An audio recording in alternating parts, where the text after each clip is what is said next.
Assalamualaikum students, you are watching Chemistry with Dr. Rishabh Saeed. आज हम बहुत ही important topic start करने वाले हैं, how to do calculations for a chemical reaction और what are the steps you must follow while doing calculations to set up a chemical reaction. जब आपने lab में एक रिएक्शन लगाना हो तो उसके लिए सबसे इम्पोर्टेंट चीज़ क्या है? कैलकुलेशन. अगर कैलकुलेशन सही से न की हो तो वो रिएक्शन कभी भी कंप्लीशन की तरफ मूव नहीं करेगा, वो रिएक्शन आपके पास क्या रहेगा? इनकम्प्लीट रहेगा. तो इसलिए कैलकुलेशन पे आपने ज़्यादा तवज्जो देनी है. तो कैलकुलेशन किस तरह करते हैं और उसके लिए कौन कौन से स्टेप्स आप लोगों ने फॉलो करने हैं, तो आज हमने उसी के बारे में ही पढ़ना है. सबसे पहले आपने एक केमिकल रिएक्शन लिखना है. रिएक्टेंट को लेफ्ट साइड पे एरो के और राइट साइड पे क्या लिखना है? प्रोडक्ट. और फिर जो डिफरेंट कंडीशंस है या कैटलिस्ट है या कोई और चीज़, तो वो एरो के ऊपर या नीचे आप लोगों ने लिखना है. फॉर एग्जांपल यहाँ पे जो जनरल रिएक्शन मैंने लिखा हुआ है कि ब्रोमोबेंजीन रिएक्ट कर रहा है एनिलीन के साथ in the presence of palladium acetate, triphenyl phosphine and potassium carbonate. और यहाँ पे सॉल्वेंट लिखना है आप लोगों ने. सॉल्वेंट कोई भी हो सकता है. फिर उसके बाद टेम्परेचर मेंशन करना है कि कौन सी टेम्परेचर पे आपने रिएक्शन लगाना है, कोई भी हो सकता है. फिर उसके बाद टाइम यहाँ पे लिखना है कि कितने टाइम के लिए आपने इस रिएक्शन को रन करना है. सही हो गया. तो ये सारी चीजें आप लोगों ने फॉलो करनी है. फिर उसके बाद क्या करना है आपने? जो सारे के सारे आपने यहाँ पे रिएक्टेंट लिखे हैं, तो उसके नीचे या उसके सामने आप लोगों ने उसका नंबर मेंशन करना है. For example in this case bromobenzene के नीचे मैंने क्या मेंशन किया है? 1. इसी तरह एनिलीन के नीचे 2, पैलेडियम एसीटेट के सामने 3, ट्राइफिनाइल फॉस्फीन के सामने 4 और पोटेशियम कार्बोनेट के सामने क्या मेंशन किया है? 5. ये क्यों इस तरह का मेंशन करना है, नेक्स्ट स्टेप में आप लोगों को पता चल जाएगा. फिर उसके बाद आप लोगों ने इसी सीरीज में क्या करना है? ये चीजें मेंशन करनी है. Compound, molecular weight, millimole, mole percent, weight, density और वॉल्यूम. तो यहाँ पे जो कंपाउंड आपको नजर आ रहा है, जो कंपाउंड लिखा हुआ है, तो अगर यहाँ पे आप लोगों ने क्या करना है? उसका कंपाउंड का नाम लिखना है. तो अगर कंपाउंड का नाम लंबा हो और आप नहीं लिखना चाहते तो उसकी जगह आप लोगों ने फिर क्या लिखना है? यहाँ पे यही नंबर जो उस कंपाउंड के नीचे आपने मेंशन किया है. फॉर एग्जांपल फर्स्ट कंपाउंड आपके पास कौन सा है? ब्रोमोबेंजीन. तो ब्रोमोबेंजीन के नीचे आपने कौन सा नंबर दिया हुआ है? 1. तो कंपाउंड 1 यहाँ पे लिख ले. ये हो गया. फिर उसके बाद उसके जो मोलर मास है या मॉलिक्यूलर वेट है, वो आप लोगों ने क्या करना है? लिखना है. तो यहाँ पे ब्रोमोबेंजीन का जो मोलर मास है या मॉलिक्यूलर वेट है वो मैंने लिख लिया. क्या है? 157.02. फिर उसके बाद आपने क्या लिखना है? वेट. कि कितने वेट से आपने रिएक्शन लगाना है, कितनी मिलीग्राम से आपने रिएक्शन लगाना है. तो कितने मिलीग्राम से मैंने रिएक्शन लगाना है? तो यहाँ पे जो मैंने मेंशन किया हुआ है 100 मिलीग्राम. आप अपनी मर्जी से कोई भी लिख सकते हो. सपोज आपने रिएक्शन लगाना है 80 मिलीग्राम से, 150 मिलीग्राम से, 200 मिलीग्राम से, 500 मिलीग्राम से, वो आप तक कि आपने रिएक्शन कितने से लगाना है. लेट्स सपोज यहाँ पे सिर्फ अंडरस्टैंडिंग के लिए मैंने यहाँ पे क्या लिख लिया कि मैं रिएक्शन कितने से लगा रहा हूँ? 100 मिलीग्राम से. तो यहाँ पे मैंने क्या मेंशन किया? 100 मिलीग्राम. तो इसी 100 मिलीग्राम से अभी आपने क्या कैलकुलेट करना है? इसका number of millimole. Number of millimole आपने किससे फाइंड आउट करना है? इस जो अमाउंट आप यूज कर रहे हैं उसी से आपने number of millimole find out करना है. वो कैसे करेंगे? जो यहाँ पे आपने लिया है वेट या अमाउंट, उसको आपने डिवाइड करना है उसी कंपाउंड के मोलर मास से. तो इस केस में क्या है? आपका अमाउंट 100 है. तो 100 को आपने डिवाइड करना है किससे? 157.02 उसी कंपाउंड के मोलर मास से. तो 100 डिवाइड बाई 157.02, तो इससे जो रिजल्टेंट वैल्यू आपके पास आ रहा है वो क्या होगा? मिलीमोल। और वो कितने वैल्यू है उसका? 0.637। ये क्या है आपके पास? मिलीमोल। तो उसके बाद आपने क्या करना है? उसके बाद आपने ये देखना है कि ये आपके पास लिक्विड है या सॉलिड। तो अगर वो लिक्विड हो तो फिर आपने क्या करना है? उसका वॉल्यूम फाइंड आउट करना है। वॉल्यूम कैसे फाइंड आउट करेंगे? उसी अमाउंट को आपने डिवाइड करना है उसकी डेंसिटी से। यहाँ पे कितना अमाउंट ले रहे हो? 100 मिलीग्राम। तो 100 डिवाइड बाय 1.5, ये ब्रोमोबेंजीन की डेंसिटी दी हुई है। तो ब्रोमोबेंजीन की डेंसिटी से आपने क्या करना है? 100 मिलीग्राम को डिवाइड करना है। तो 100 डिवाइड बाय 1.5, तो जो रिजल्टेंट वैल्यू आपके पास आ रहा है वो क्या है? 66.66। तो ये वॉल्यूम है। तो इसी वॉल्यूम को आपके पास किस में आएगा? माइक्रोलीटर में आएगा। क्योंकि आप मिलीग्राम यहाँ पे यूज कर रहे हो, तो जो रिजल्टेंट वॉल्यूम आपके पास आ रहा है वो किस में होगा? माइक्रोलीटर में। तो अभी जो नेक्स्ट आपके पास कंपाउंड है एनिलीन, उसकी तरफ मूव करते हैं कि उसके लिए कैलकुलेशन किस तरह करेंगे। Second compound number 2, aniline. तो इसका मोलर मास क्या है आपके पास? 93.13। तो आपने इसका अमाउंट कैसे लेना है? वो आपने कंपेयर करना है इसका मोल परसेंट फर्स्ट वाले से।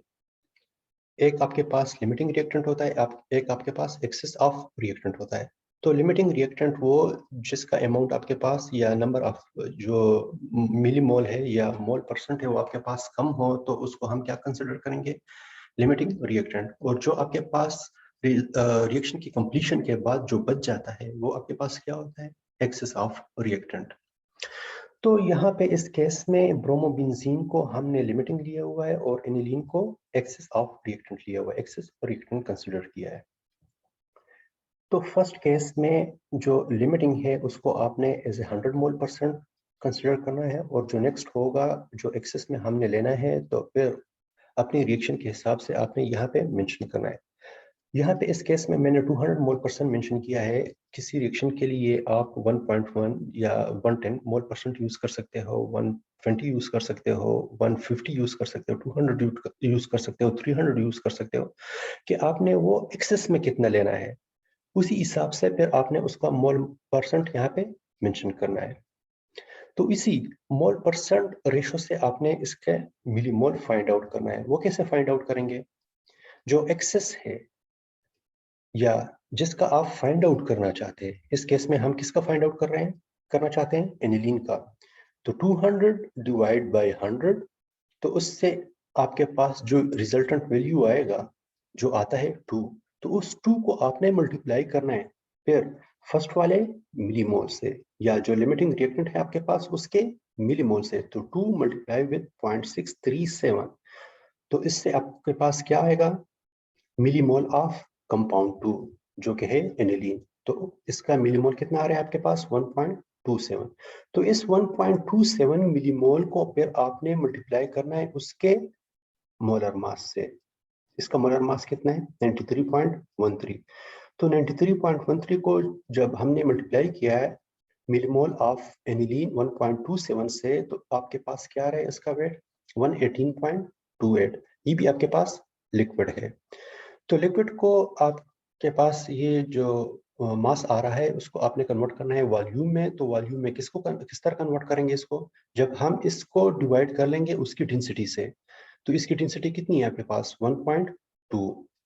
तो 118.28 डिवाइड बाय 1.2, तो आपके पास जो रिजल्टेंट वैल्यू आ रहा है वो क्या है? 98.56। और ये क्या है आपके पास?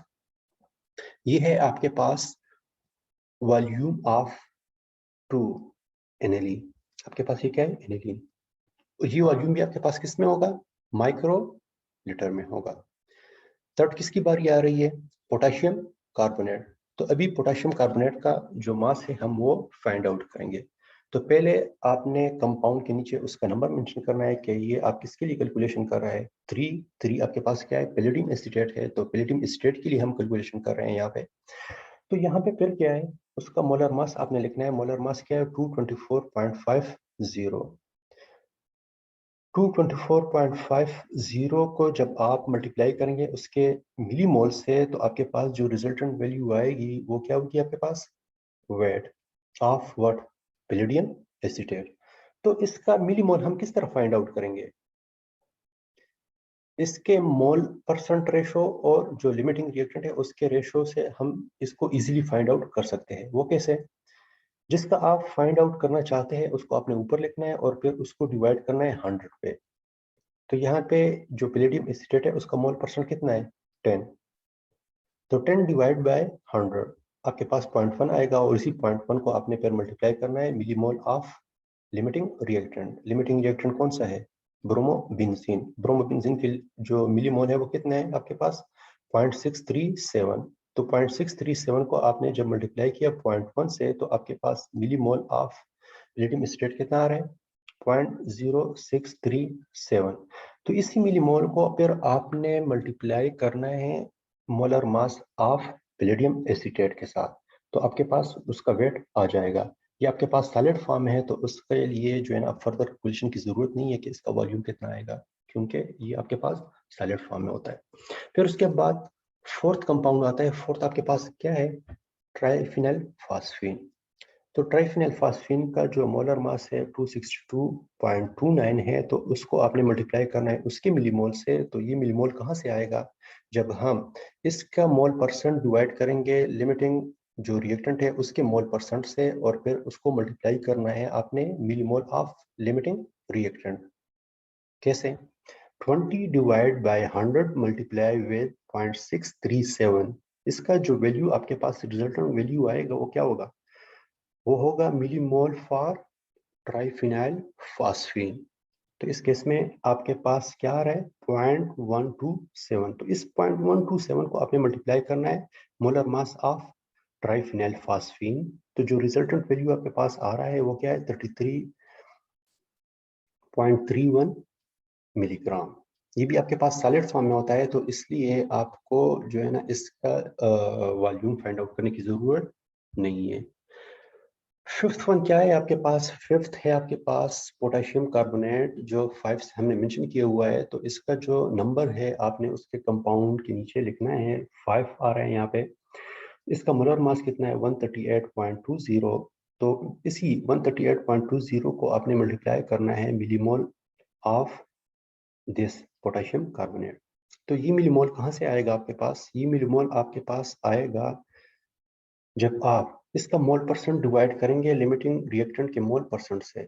लिमिटिंग रिएक्टेंट का मोल परसेंट कितना है, 100, और इसका मोल परसेंट कितना है, 200। तो 200 डिवाइड बाय 100 मल्टीप्लाई विद इसके जो लिमिटिंग रिएक्टेंट का मिली मोल है उससे जब हम मल्टीप्लाई करेंगे फिर, तो लिमिटिंग रिएक्टेंट का जो मोल नंबर मिली मोल है वो कितना है, 0.637। तो ये किस तरह होगा, 200 डिवाइड बाय 100 मल्टीप्लाई विद 0.637। तो जो रिजल्टेंट वैल्यू आपके पास आ रहा है वो क्या है, 1.27। तो ये 1.27 किसका मिलीमोल है, पोटेशियम कार्बोनेट का। तो इसी मिलीमोल से आपने इसके मोलर मास को मल्टीप्लाई करना है, तो आपके पास इसका मिलीग्राम आ जाएगा या अमाउंट आ जाएगा। तो वो अमाउंट कितना है, 175.51। ये सॉलिड फॉर्म है, तो इसलिए लिक्विड, तो इसका वॉल्यूम फाइंड आउट करने की जरूरत नहीं है। तो नेक्स्ट स्टेप क्या है आपके पास, नेक्स्ट स्टेप ये है कि जो सॉल्वेंट आपने यहाँ पे मेंशन किया है कि इसकी मोलरिटी क्या है। लेट्स सपोज हम कहते हैं कि इस रिएक्शन के लिए हमने 0.5 मोलर सॉल्वेंट यूज करना है। तो यहाँ पे 0.5 को फिर आपने कन्वर्ट करना है किसमें, वॉल्यूम में। तो कैसे करेंगे, जो आपके पास लिमिटिंग रिएक्टेंट के मिलीमोल है, इस केस में क्या है, ब्रोमोबेंजीन। ब्रोमोबेंजीन के मिलीमोल कितना है, 0.637। तो 0.637 को आपने फिर डिवाइड करना है किससे, 0.5 से। तो इससे आपके पास इसका जो अमाउंट है या वॉल्यूम है वो निकल आएगा। सही हो गया। तो इसी तरह आपने इसका सॉल्वेंट फाइंड आउट करना है। फिर उसके बाद आपने फाइंड आउट करना है इसका थ्योरेटिकल यील्ड। थ्योरेटिकल यील्ड किस तरह फाइंड आउट करते हैं, जो प्रोडक्ट आपके पास बन रहा है उसका मोलर मास इस केस में जो आपके पास ये प्रोडक्ट बन रहा है, इसका मोलर मास आ रहा है 169.09। तो इसी 169.09 को आपने मल्टीप्लाई करना है millimole of limiting reactant. Limiting reactant के जो मिलीमोल है उससे आपने क्या करना है, मल्टीप्लाई करना है। तो जो रिजल्टेंट वैल्यू आपके पास फिर आ रहा है वो क्या है, 107.71 मिलीग्राम। तो ये क्या है आपके पास, theoretical yield of what, this product। फिर उसके बाद आपने क्या करना है, परसेंट यील्ड फाइंड आउट करना है। परसेंट यील्ड किस तरह फाइंड आउट करते हैं, theoretical yield divide by practical yield multiply with 100।